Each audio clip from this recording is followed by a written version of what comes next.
aj keď je Karačóňa a Novoberš, že my naozaj ten nájom a to všetko vieme zaplatiť. Takže je vaše srdce v tomto zbore, sláva Bohu za to. Sláva Bohu, že nemyslíte len na, halelúja, na skámind, na jedlo, halelúja, ale že myslíš aj na Božie dielo v každom čase. Takže dnes by som v krátkosti chcel povedať a porozprávať o tom, že ako to, že neviete rozoznať terajší čas.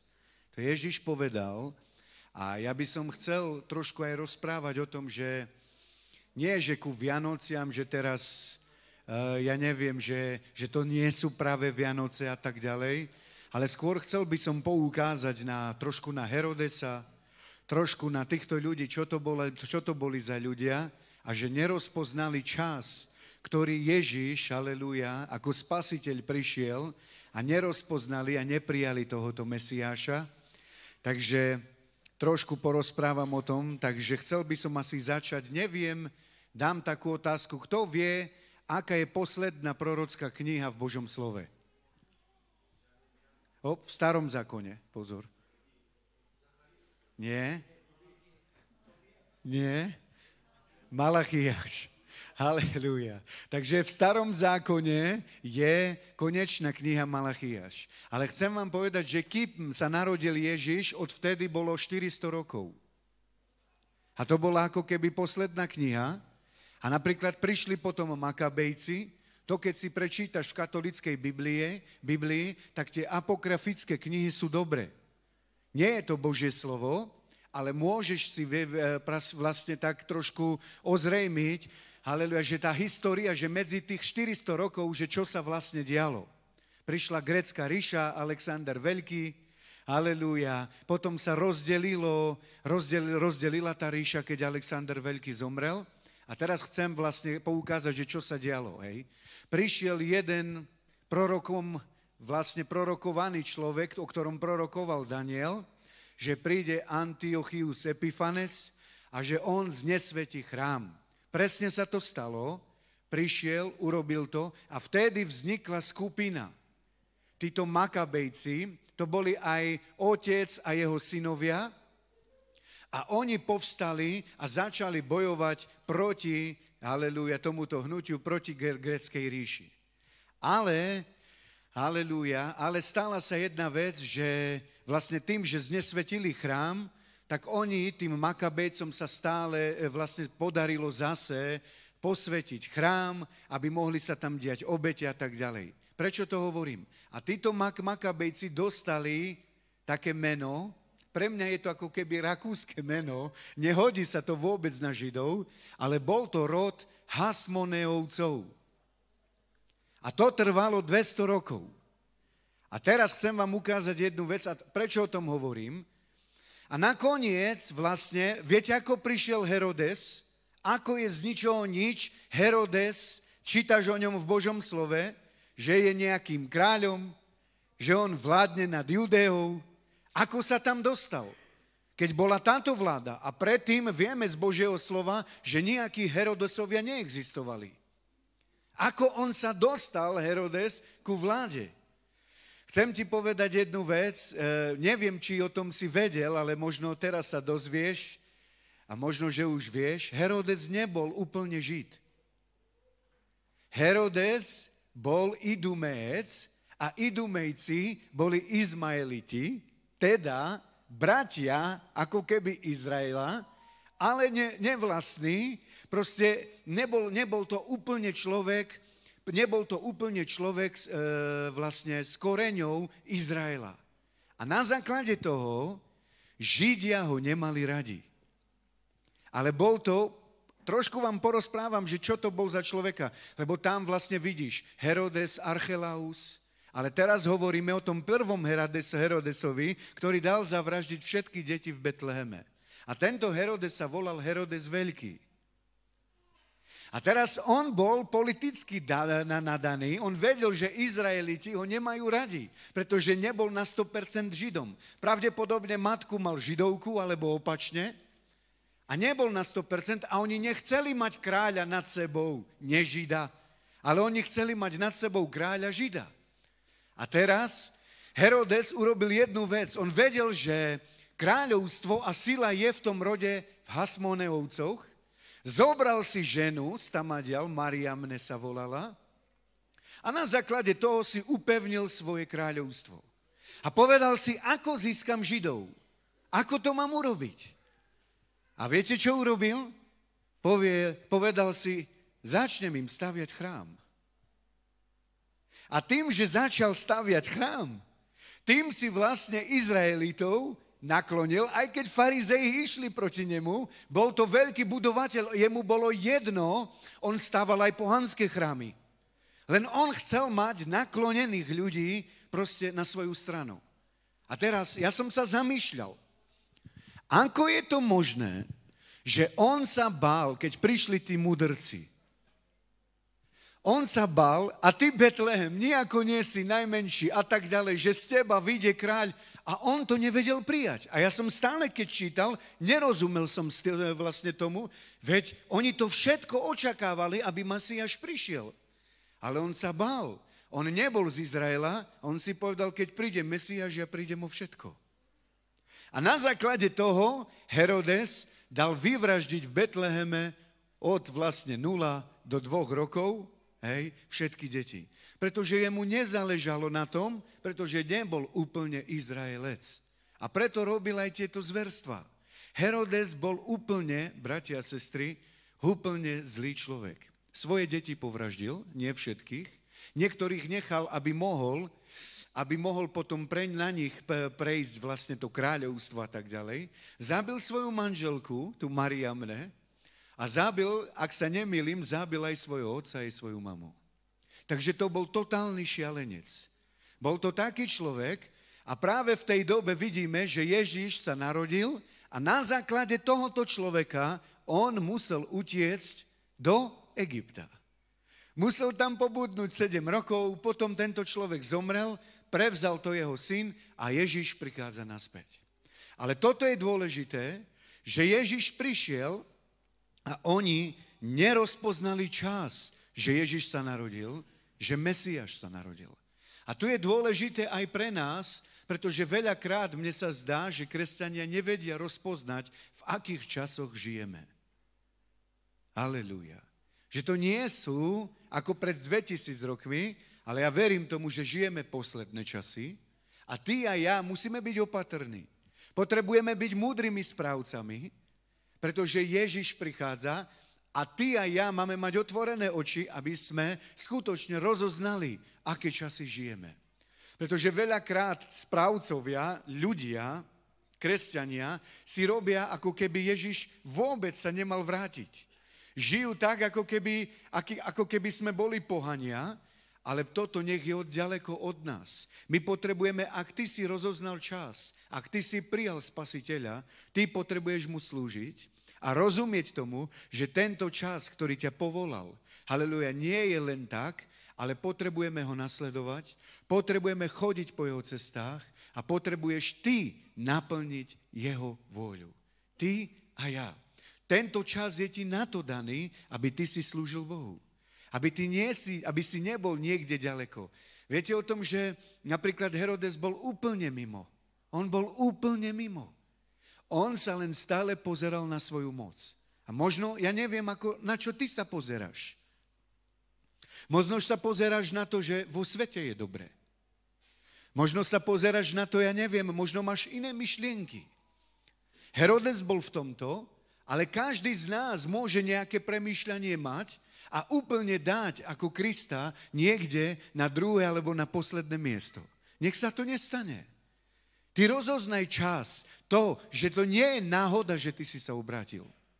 Že ty si odovzdal svoj život Bohu a že Boh má s tebou plány. Halelúja. Boh chce, aby si naplnil tie plány, ktoré Boh, halelúja, už predurčil pred 2000 rokmi. Ale veľakrát ľudia ako keby zabudali na to, ako je dôležité, že Ježiš prišiel do nášho života. Ježiš ťa povolal a ty mu máš slúžiť. Nemáme byť ako Herodes, nemáme byť ako celý Izrael, ako farizei, zákonníci. Robili sa, že sú pobožní ľudia a pritom Ježiš ich obišiel. Ježiš ich obišiel, pretože nerobili dobre to náboženstvo. A preto nech Ježiš nás neobchádza. Presne na konci, keď príde Ježiš, povedia ľudia, či, Pane, nasledovali sme ťa, prorokovali sme, uzdravovali sme. A čo povedal Ježiš? Neznám vás, páchatelia neprávosti. Preto je dôležité skutočne, aby sme sa nepustili na ten posledný čas a mysliaci, že my sme kresťania a že všetko proste takhle nám prejde. Nie. Najlepšie je pre teba a pre mňa žiť, haleluja, pre Ježiša Krista. To je to najlepšie, čo ty môžeš urobiť. To je to najlepšie, čo môžeš urobiť, že ty sa modlíš, že ty máš s ním vzťah. Že ty vedieš svoju rodinu k Bohu. Že celá rodina nasledujete Pána. Všetci, koľkokoľvek ste tu. Halelúja. Ty a ja potrebujeme to vidieť, že to sú dôležité veci, aby sme takto nasledovali Pána a aby si nikdy nedal pustiť to, halelúja, že ty odídeš od Pána, od Ježiša Krista, ale stále, aby si sa držal jeho, pretože nie je lepšieho miesta, ako je on. A Boh, keď ťa povolal, tak ideme pracovať pre neho, ideme vytvárať niečo, halelúja, a na základe toho aj tvoja odmena rastie v Bohu, a aj tvoj dom bude inakší. Pretože človek, ktorý slúži Bohu, halelúja, Božie kráľovstvo je v tom dome. Je v tom dome. Je tam Božia vláda. A Boh ťa do toho povolal. Halelúja, aby celé rodiny sme nasledovali Pána a aby si rozoznal čas. Že tento čas, ktorý Boh ti dal, je na to. Halelúja, aby si ho strávil s Pánom. Herodes zomrel. A viete, kde je tento človek?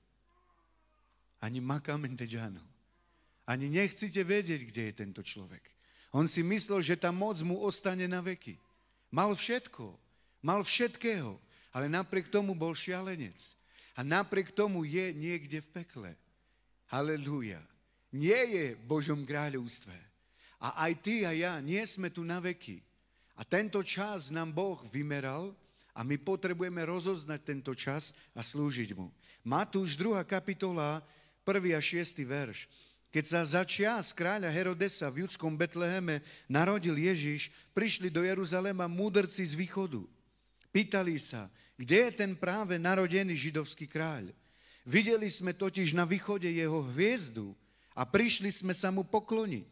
Keď to počul kráľ Herodes, rozrušil sa a s ním aj celý Jeruzalem. Zvolal všetkých veľkňazov a zákonníkov ľudu a vypytoval sa ich, kde sa má narodiť Mesiáš.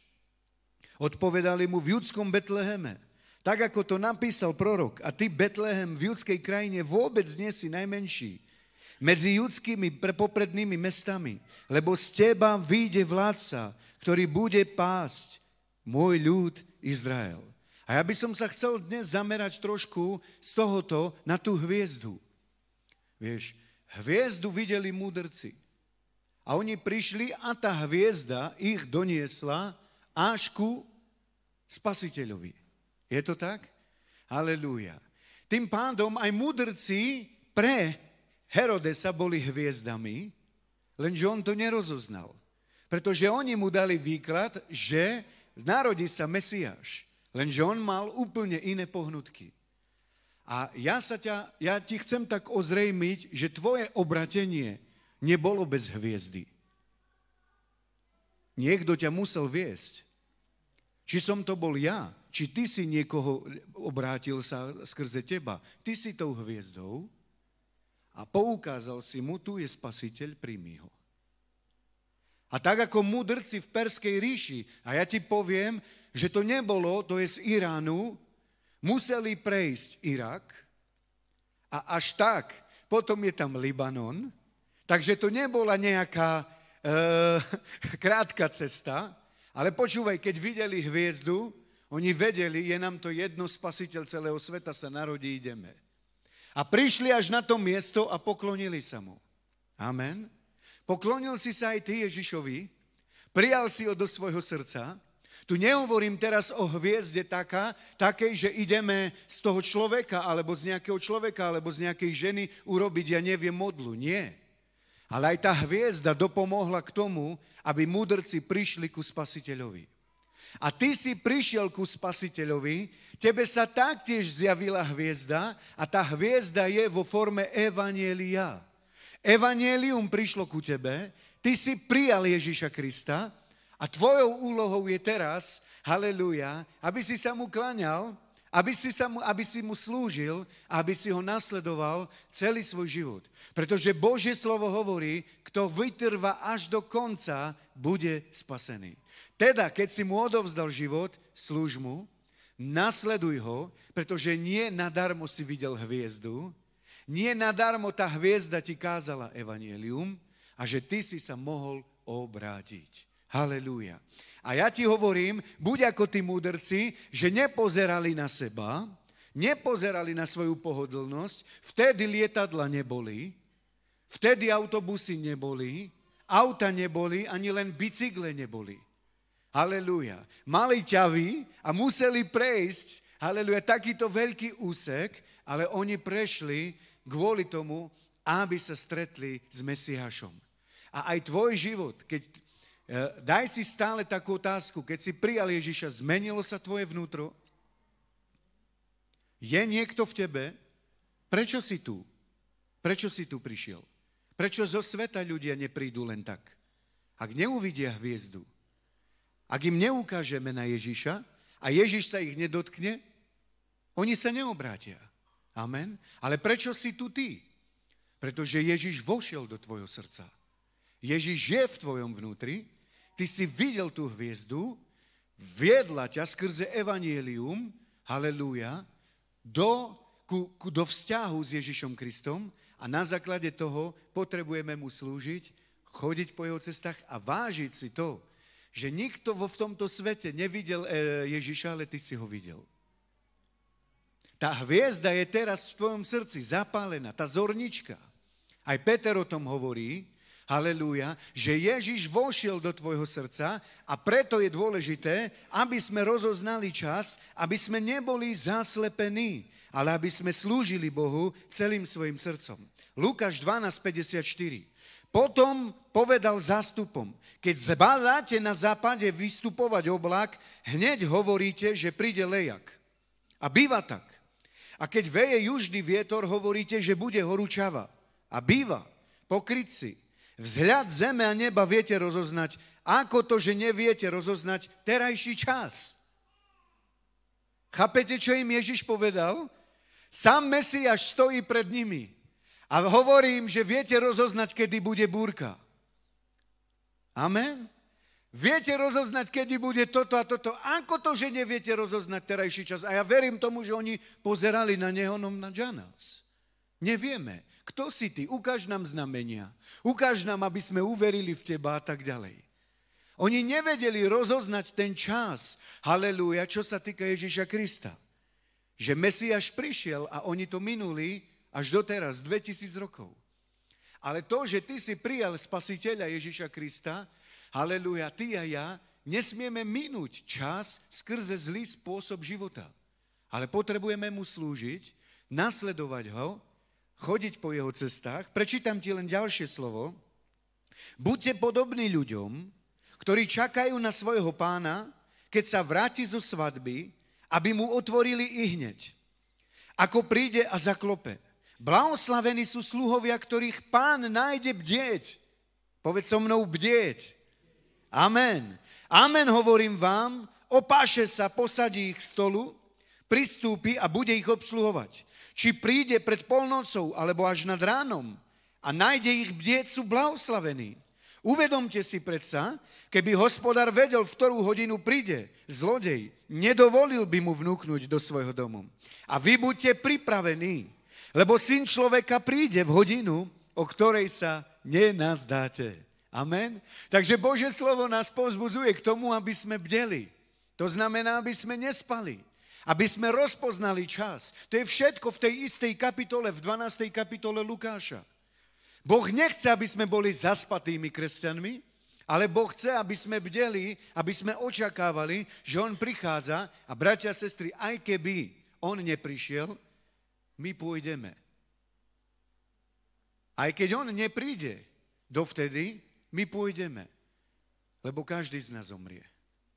Ak nepríde dovtedy vytrhnutie. Nepríde Ježiš, pôjdeme my. A stretneme sa s ním.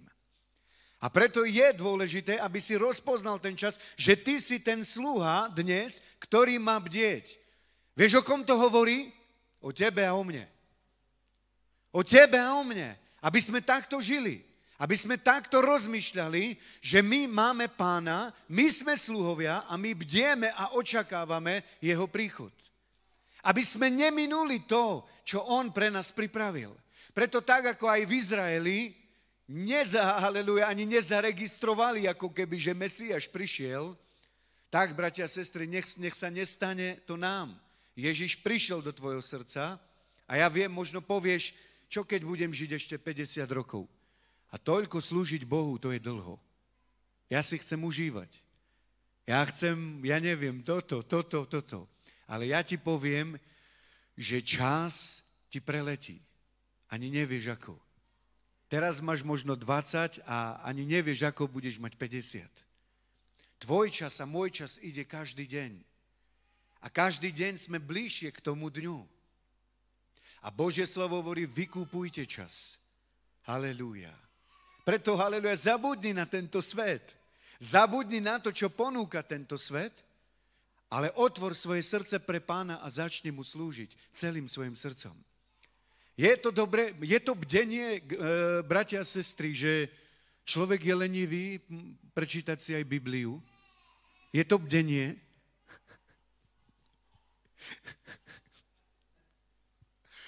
Halelúja. Je to bdenie, že nemodlím sa možno mesiac, 2 mesiace, alebo ja neviem. Je to bdenie? Alebo Pán hovorí, bdejte.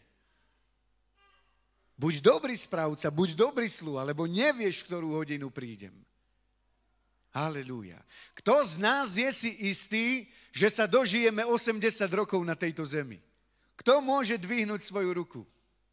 Kto má takú istotu? Stále hovorím, ak dá Pán na rok života, urobíme toto a toto a toto, lebo jedine z jeho milosti. Môžeme prehlasovať Božie slovo, nezomriem, žiť budem, ale nemôžeš si vybrať, že 80 rokov. Dobre, takže Boh hovorí, neviete čas ani hodiny.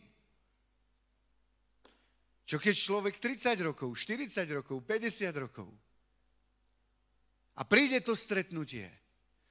Preto, bratia a sestry, kým sme tu, ja si uvedomujem a ja som šťastný z toho, že aj dnes nám dal Pán milosť, že sme tu. Nech sa stretneme aj po Vianociach, aj po Novom roku, lebo nie je to automatické. Sú ľudia, ktorí sú v bolestiach. Sú ľudia, ktorí žijú s trápením na tejto zemi, ale pozri, ty v tom nie si. Máš za čo ďakovať, halelúja, máš mu za čo slúžiť a aj keby prišli nejaké problémy do nášho života, vždy rozoznaj čas. Vždy, halelúja, tento čas si mi dal, Pane, a ja ti chcem slúžiť, chcem ťa hľadať, chcem ťa nasledovať. Kto si zo zástupu mu povedal, učiteľ, povedz môjmu bratovi, aby si so mnou rozdelilo dedičstvo. On mu odpovedal, človeče, kto ma ustanovil za sudcu alebo rozhodcu medzi vami? A pokračoval, dajte pozor a vyvarujte sa akejkoľvek chamtivosti po nadbytku, lebo život človeka nezávisí od jeho majetku a hojnosti. A potom im povedal toto podobenstvo. Istému bováčovi prinieslo pole hojnú úrodu. Rozmýšľal, hovoril si, čo urobím, veď nemám kam pozvážať úrodu. Potom si povedal, urobím toto, zrúcam svoje sípky, postavím väčšie. Tam uložím všetko obilie a svoj majetok a teraz duša moja, jedz, pí, veseľ sa. Ale Boh mu povedal, blázon, ešte tejto noci požiadajú o tvoj život a komu ostane to, čo si nahanobil. Tak bude každý, kto zhrňa poklady pre seba a nie je bohatý v Bohu. Halelúja. A teraz, bratia a sestry, predstavte si, on mal nejaké sypky a on už rozmýšľal. Mám veľkú žatvu. On nerozmýšľal, že toto si uložím a toto, čo mám, rozdám. Dám to niekomu, veď toto mi stačí. Ale všimni si, on rozmýšľal, ako keby tu ostal na veky. On rozmýšľal, že on tu ostane na veky. On rozmýšľal, ako keby, že nikdy nezomrie. A on si povedal, teraz píc, pí, veseľ sa, jedz. Ale vidíme, bratia a sestry, že Boh povedal, dnes požiadali o tvoju dušu. A komu to ostane? On nerozpoznal čas, prečo je tu na zemi. Preto aj keď vidíš, bol bohatý v sebe, ale o všetko prišiel a v podstate si to ani neužil. Ale prečo je tvoja existencia tu? Prečo sme tu? Prečo sme na tejto zemi? Kvôli čomu? Aby sme hanobili. Aby sme mali najviac. Čo najviac? Máme mať. Nech máme dostatok, ba nadbytok pre každý dobrý skutok. Ale pamätaj si, že to nie je tvoj život o tom, že budeme mať, ja neviem, paláce a tak ďalej, pretože vidíme, ako tento bohač dopadol. Vidíme, ako dopadol. Ty potrebuješ si uvedomiť, a ja, prečo som tu? Prečo som sa narodil? A čo je dôležitejšie, haleluja, ako paláce, ako ja neviem čo, aby sme nasledovali Pána, aby sme chodili po jeho cestách. Poviem vám taký jeden krátky príbeh.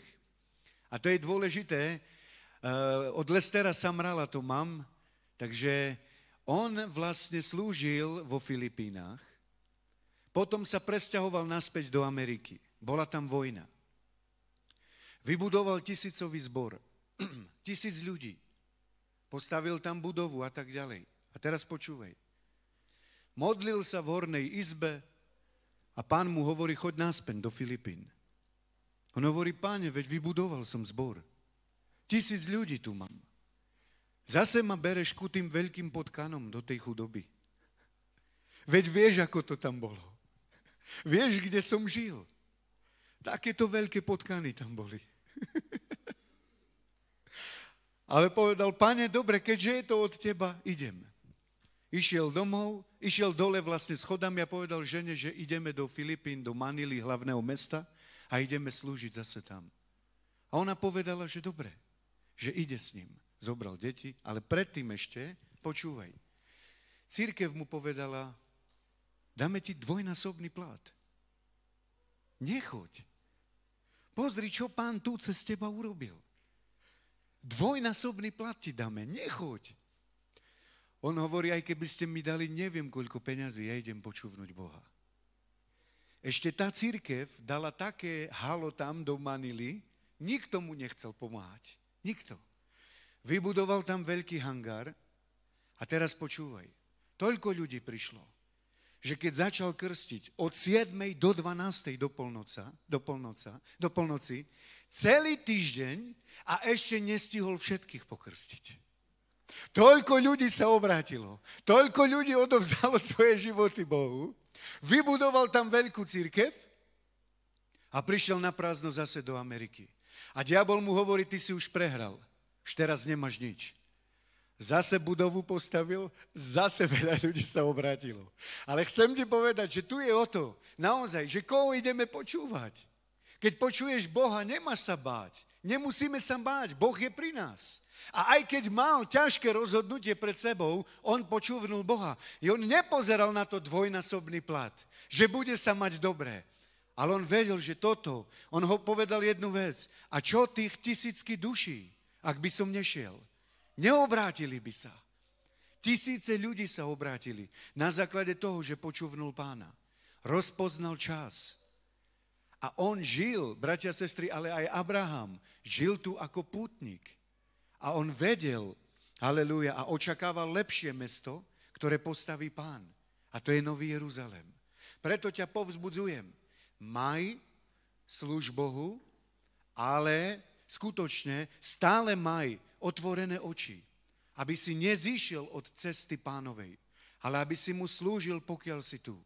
Ak by som mal prečítať, vynechám len nejaké verše ešte zo 2, keď Mojžiš, Hebrejom 11:24, keď Mojžiš dospel vo viere, odoprel sa volať synom faraónovej dcery, radšej si volil trpieť s Božím ľudom, než mať dočasné potešenie z hriechu. A Kristovú potupu pokladal za väčšie bohatstvo ako poklady Egypta. Mal totiž na zrateli budúcu odmenu. Vo viere opustil Egypt a nezľakol sa kráľovho hnevu, ale vydržal, ako by videl neviditeľného. Bratia a sestry, keby sme my boli naozaj v koži, predstav si, že si princom v Egypte. Máš všetkého. Ty si nemyslíš, že tá kultúra, že tam proste, že ja neviem, že on trpel, že aj keď bol princ, že nič nemal a tak ďalej. Oni mali vydlažené s mramorom, proste všetky tie veci, to bola jedna nádhera. On mal všetko. A ako princ mohol mať všetko. Ale on si povedal, že toto všetko chce zanechať kvôli Bohu.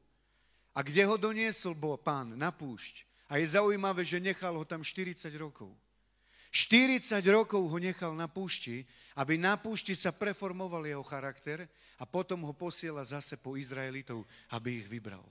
Preto, bratia a sestry, naozaj neviem, kto z nás by sme zanechali takúto dobrotu, že žiť ako princ vo faraónovom dome. A tebe čo bráni zanechať tento svet? Bráni ti alkohol? Verím tomu, že nie. Čo ti bráni zanechať tento svet? Prečo si neurobil ešte rozhodnutie úplné pre Pána, že áno, Pane, ja ti chcem slúžiť. Ja ťa chcem nasledovať, chcem chodiť po tvojich cestách. Čo ti bráni urobiť to rozhodnutie? Lebo ja viem, že sú tu ľudia, ktorí sa ešte nerozhodli úplne pre Pána. Ale ja ti chcem povedať jednu vec. Nerozpoznal si čas. Nerozpoznal si čas, v akom čase žiješ.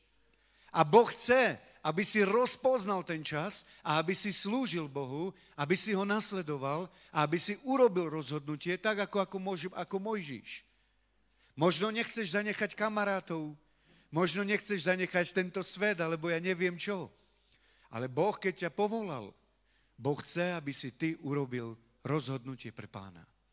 Preto, bratia a sestry, nebuďme nemúdri, ale buďme múdrymi ľuďmi, ktorí budú slúžiť Pánovi celý svoj život. Je pred nami ešte veľa práce, dokiaľ príde Pán, aj pred tebou, aj predo mnou, a je dôležité, aby sme do toho vedeli vstúpiť, aby sme sa nepustili Pána a aby sme ho nasledovali po celý svoj život. Postavme sa na krátku chvíľu.